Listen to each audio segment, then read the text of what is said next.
Let's have a look at combination formula for subtracting 6 with the help of an example.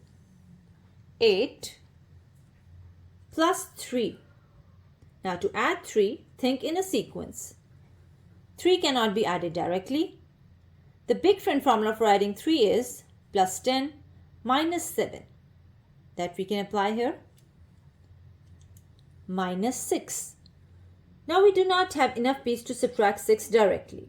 So let's think of the big friend formula for subtracting 6, which is minus 10 plus 4. We cannot use that formula.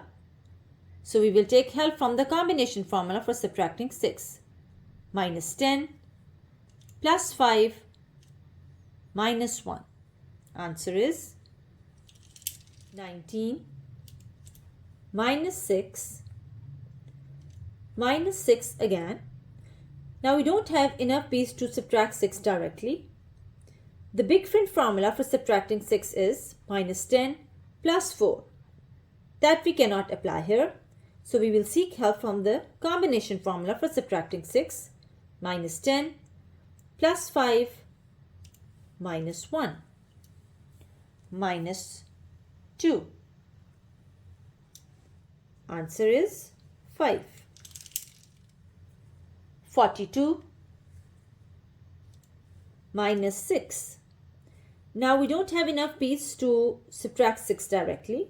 So let's think of the big friend formula for subtracting 6, which is minus 10 plus 4. That cannot be applied here. So let's take help from the combination formula.